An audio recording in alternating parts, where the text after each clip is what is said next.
ఉరకలేస్తున్న ఉత్సాహంతో చిందేస్తున్నటువంటి చక్రాయపాలెపు జన సైనికులకు, తెలుగుదేశం పార్టీ కార్యకర్తలకు, బీజేపీ కార్యకర్తలకు, ప్రజలకు నా హృదయపూర్వక కృతజ్ఞతలు. మొట్టమొదటిగా జనసేన అంటే ఊళ్ళల్లో ఊళ్ళు వెళ్తా ఉంటే ఊళ్ళన్నీ ఖాళీ అవుతున్నాయి. తెలుగుదేశం పార్టీలో కానీ జనసేనలో కానీ జాయిన్ అవుతున్నారు. ఈ రెండింటిలో ఏదైనా ఓకే, వైసీపీ మాత్రం కాకుండా ఉంటే చాలు, మాకు అదే కావాలి. మీరందరూ ఈరోజు రాష్ట్రంలో జరుగుతున్నటువంటి అరాచకానికి అంతం పలుకుతూ ధర్మం వైపు, నీతి వైపు, నిజాయితీ వైపు నడవాలని నిర్ణయించుకున్నందుకు మీ అందరికీ కూడా మా హృదయపూర్వక కృతజ్ఞతలు.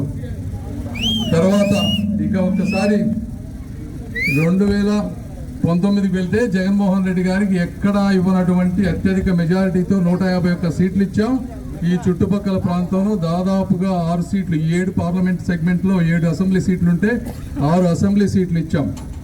ఇస్తే ఆయన చక్కగా పరిపాలించాల్సింది పోయి ఒక పద్ధతి ప్రకారం ఓట్ల రాజకీయం చేయటం మొదలుపెట్టారు. ఓట్ల రాజకీయం అంటే ఏ గ్రామాలైనా, ఏ వ్యక్తులైనా, వారు తెలుగుదేశం అభిమానులైనా, పవన్ కళ్యాణ్ గారి అభిమానులైనా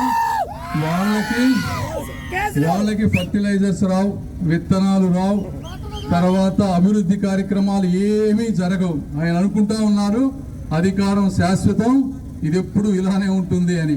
అయితే ఇంకొక 20 రోజుల్లో మేము అధికారం వస్తే మరి మీ కార్యకర్తలకు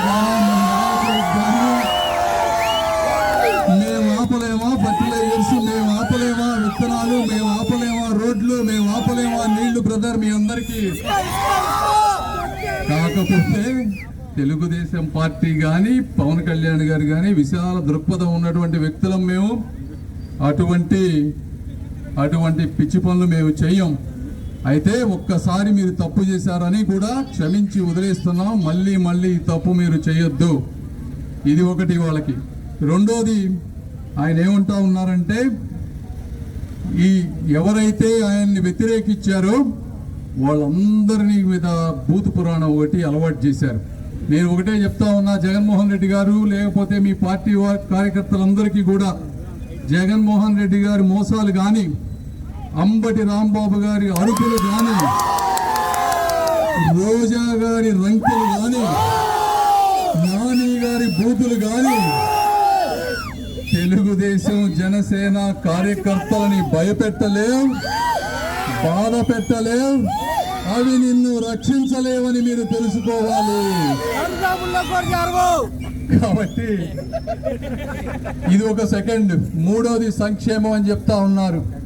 నేను అడుగుతా ఉన్నా, 1 సెంటు పట్టాలు ఇచ్చారంట. పేదవాళ్ళకి ఇల్లు ఇవ్వాల్సిన అవసరం ఉంది, తప్పని పరిస్థితి, ఇవ్వాలి. అయితే మీ అందరికీ తెలుసు, ప్రతి గ్రామంలో పొలం రేట్లు ఎంత ఉన్నాయో మీకు తెలుసు కదా. 10 లక్షలు ఉండేదాన్ని 30 లక్షలు చేసుకున్నారు, 20 లక్షలు ఉండేదాన్ని 60 లక్షలు పెట్టుకున్నారు. ఇందులో 2-3 రెట్లు అవినీతి. ఈ డబ్బు ఎవరు తిన్నారు? ఎవరు? ఎమ్మెల్యే గారు తిన్నారా? జగన్మోహన్ రెడ్డి గారు తిన్నారా? ఆయన పక్కన ఉండేటువంటి మంది మార్పులను తిన్నారా? ఇది మేము అడుగుతా ఉన్నాం. మీరు కనుక తినకపోయి ఉంటే ప్రతి పేదవాడికి 2 సెంట్లు 3 సెంట్లు భూమి వచ్చేదా కాదా? అంటే అందులో దోచుకున్నారు కదా. పోనీ తిన్నావు, ఇళ్ళు కట్టమన్నాం, ఇళ్ళు ఎలా కట్టావు? ఇక్కడంతా బ్లాక్ సాయిల్. నువ్వు కట్టే ఇళ్ళకి పిల్లర్స్ ఉన్నాయా? పిల్లర్స్ లేకుండా ఇల్లు ఎవడన్నా కడతాడా?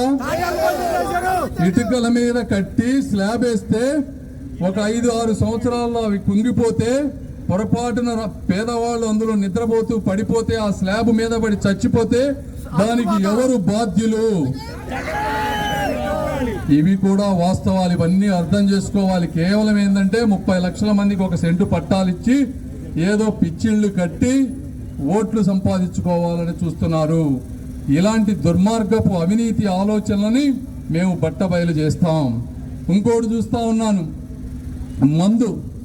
మీ అందరికీ తెలుసు మందు ఒకప్పుడు ఎంత ఉండేదో, ఈరోజు ఎంత ఉందో. ఆయన ఏం చెప్పారు? 3 సార్లతో మొత్తం మద్య నిషేధం చేస్తా అన్నారు. కేవలం 5 స్టార్ హోటల్స్ లో మాత్రమే మద్యం ఉంచుతా అన్నారు. అవునా కాదా?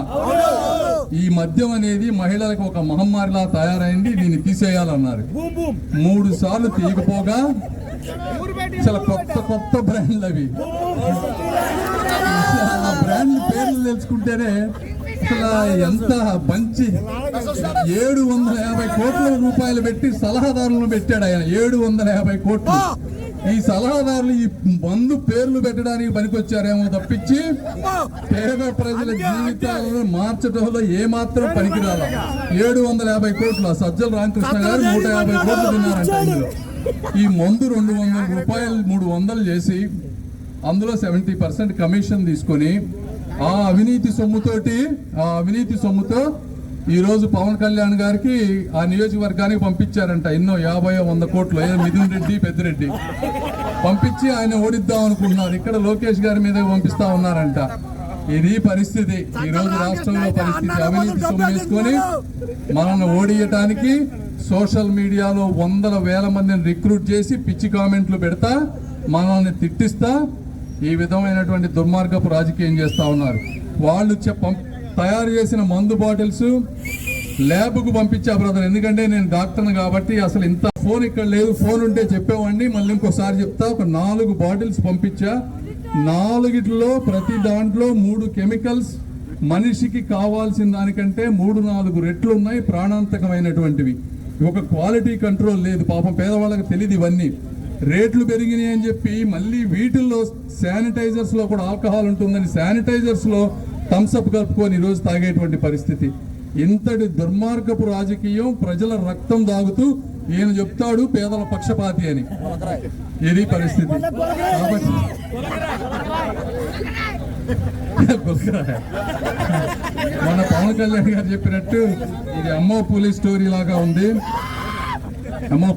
లాగా ఉంది. సరే తీసేయండి, అవి వ్యక్తిగతంగా ఎందుకు. కానీ ఈ నాటకాలన్నీ ప్రజలందరికీ తెలుసు ఏం జరుగుతున్నాయి.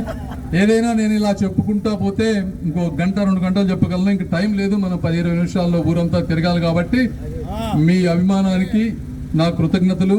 మీరందరూ కూడా, నేను కూడా ఎందుకు వచ్చానో అర్థం చేసుకోండి.